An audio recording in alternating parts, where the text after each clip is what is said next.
A crash in Central Texas killed 5 friends from the Dallas area. It happened last Friday in Burnet County, northwest of Austin. All 5 victims are in the early 20s. Fox 4's Peyton Yeager has more on the investigation. Peyton.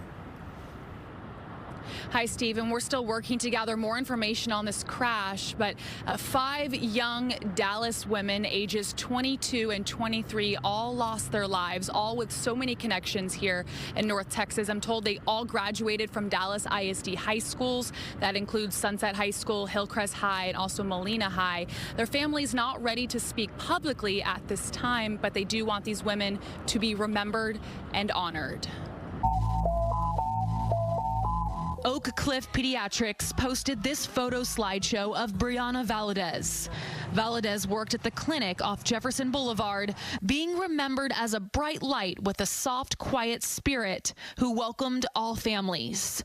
Valadez, one of 5 Dallas women killed over the weekend in a multi-vehicle collision in Central Texas. The other victims identified as Thalia Salinas, Ruby Cruz, Desiree Cervantes, and Jacqueline Velasco. A GoFundMe for Ruby Cruz reads, "The sudden and unimaginable loss has left our family completely devastated and many friends in mourning." Another GoFundMe describes 23-year-old Thalia Salinas as an amazing daughter, sister, niece, granddaughter, coworker, and friend. Within the last year, Salinas became a proud aunt, and her family says it was her best role yet. Her family writing, "This loss has left a void that could never be filled." The crash happened Friday evening around 6 p.m. in Burnet County, just north of Austin.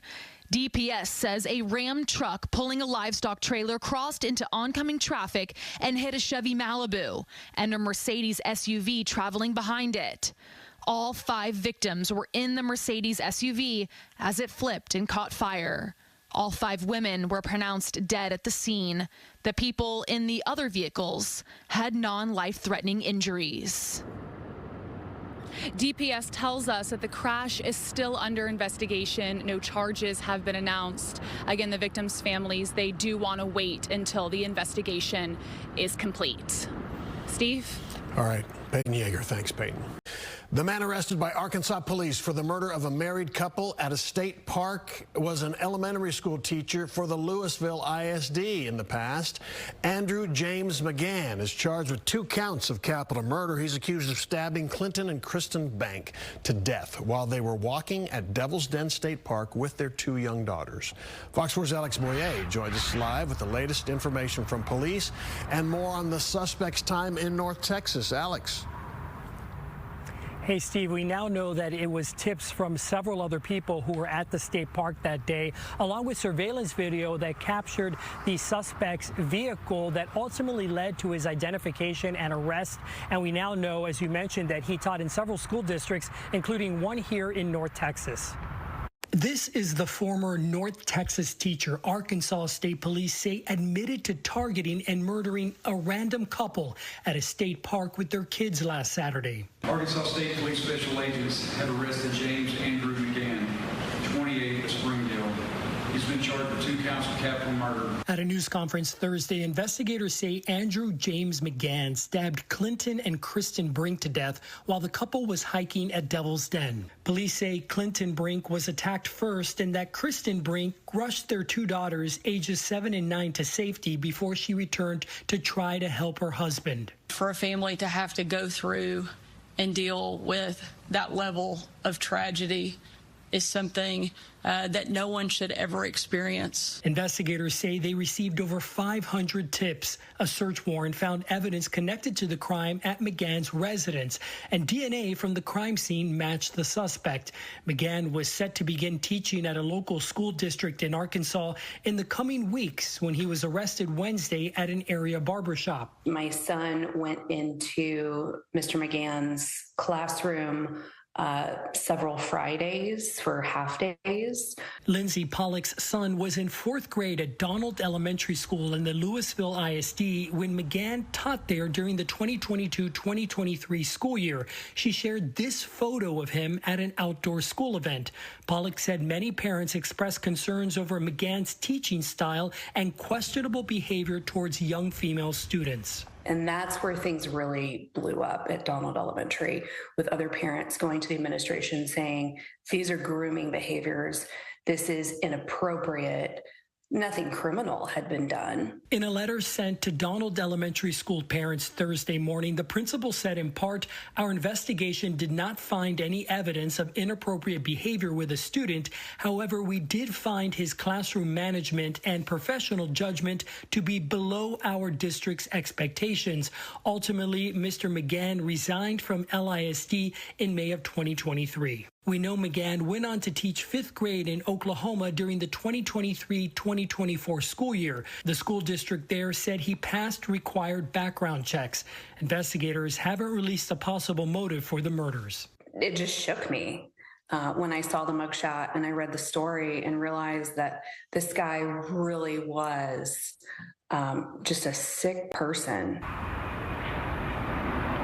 And the slain couple had just moved to Arkansas over the past few weeks in order to be closer to Clinton Brink's family. Andrew McGann is set to go before a judge in Arkansas for those charges tomorrow. Steve?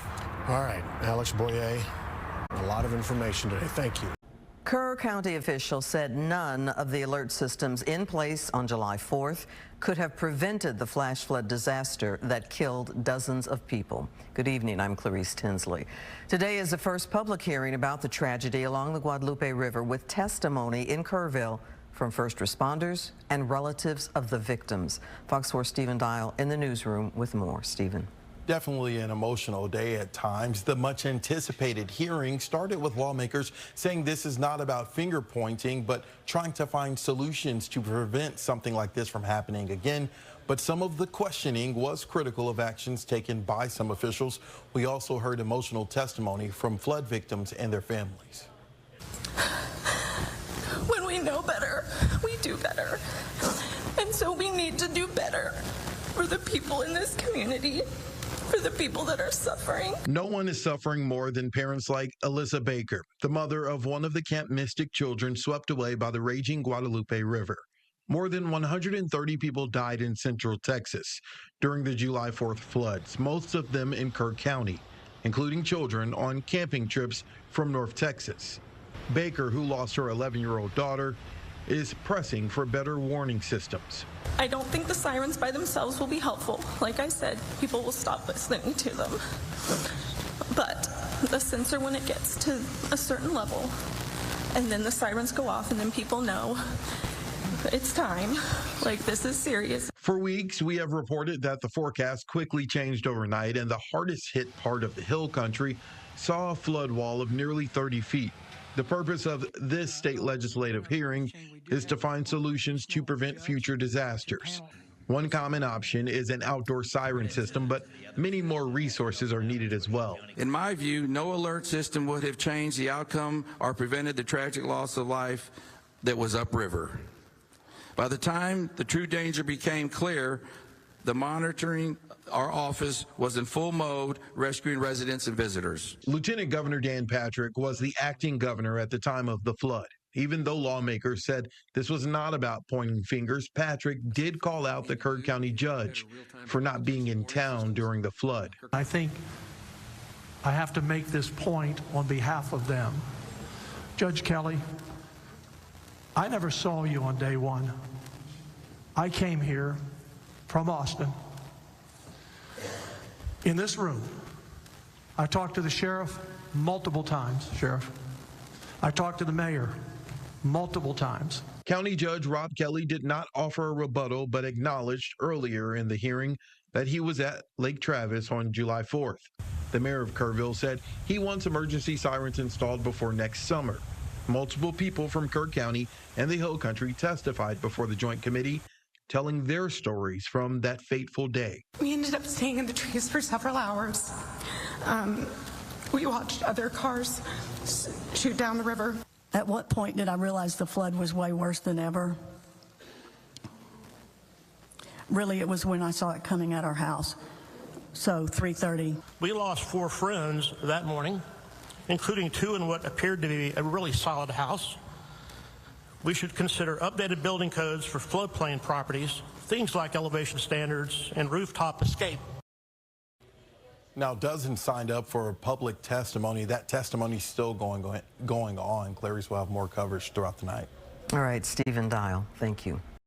Yeah, I did. And she came back. She's staying at a hotel right now, but she came back to just check on her neighbors because that's what the community does here, too. And, guys, now that the sun is up, I just noticed another trailer that flipped over that I didn't even see when it was dark out. So this is what it looks like right now.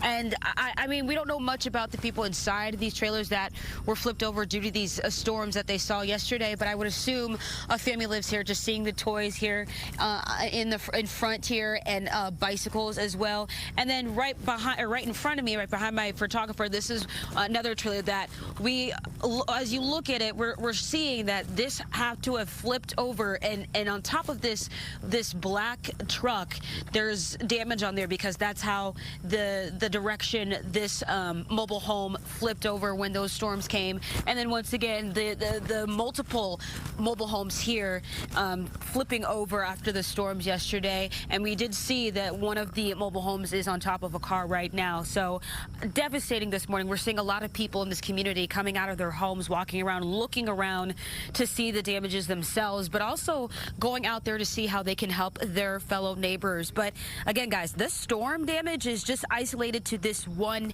area. Now, storms popped up around 8:30 last night, producing gusty winds up to 60 miles an hour. The Grayson County judge believes it was a microburst, which is a sudden powerful blast of wind that drops straight down from a thunderstorm. About 6 campers, as you mentioned, in mobile homes flipped over, and it's not known how many people were inside each one, but we do know one person was hurt, but the injuries are believed to be minor. Now, as you mentioned, Shannon, I did speak to a woman this morning who says that she described the moments where she realized the storm was coming. Her and her family, they are staying down the road at a hotel, and they don't have power right now, but she says that she came back to just make sure that her neighbors were okay.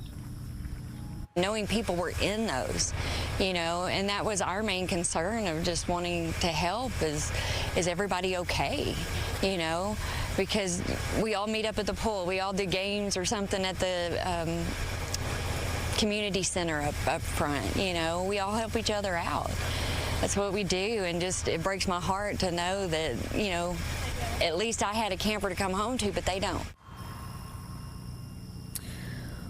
Yeah, well, Grayson County was under a thunderstorm watch until 9 p.m. Thursday night. Now, residents are being asked to steer clear of this area as they continue to work on cleanup efforts. And right now this morning, guys, it's just seeing some of the people here that live in this area. They've said they've gone through something like this before 2 years ago, but not to a point where a storm just hits one area. And so the look on their faces is devastating, but they are hopeful that this will all get cleaned up. And right now they're just focusing on making sure that everyone is okay, but most people are staying down the road in some hotel waiting for power to get back, and they've been told that as far as power getting back, there's no timetable when that will actually happen.